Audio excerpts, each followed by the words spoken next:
DJ Sumit Satish भैया सुमित सतीश भैया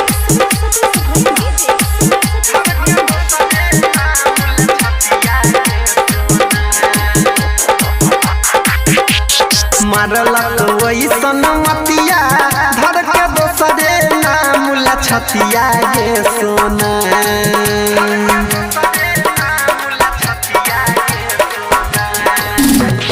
मारलक वैसन मतिया धर के दोसरे नाम लछतिया गे सोना गे सोना दोसरे नाम लछतिया गे सोना गे सोना। कोनो जगनिया चलाई देलक हमारा पर टोना गे सोना कोनो जोगिनिया चलाई रे देलक हमारा पर टोना। मारलक वही सनमतिया धर के दोसरे नाम लछतिया गे सोना गे सोना दोसरे नाम लछतिया गे सोना गे सोना।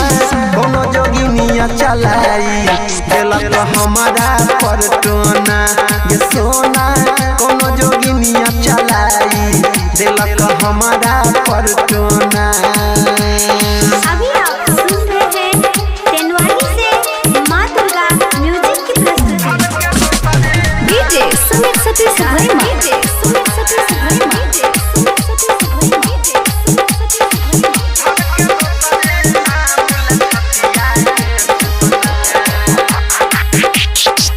केकरा नजर में गरल हमर तोहर प्यार गे सातो जन्म के सपना भेल बेकार गे।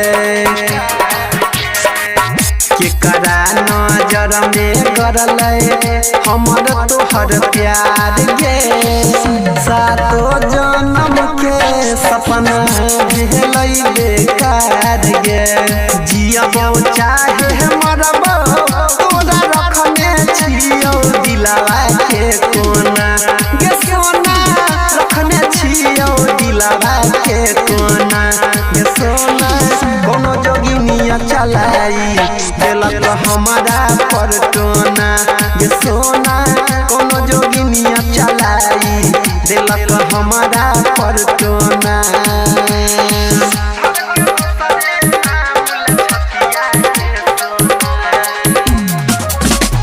डीजे सुमित सतीश भैया सुमित सतीश भैया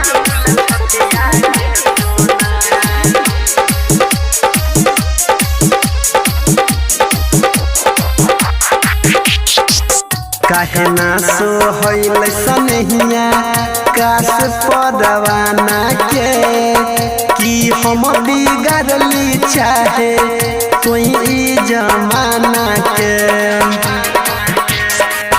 काहे ना सोहैल सनहिया काश परवाना के कि हम बिगड़ली चाहे कोई जमाना के।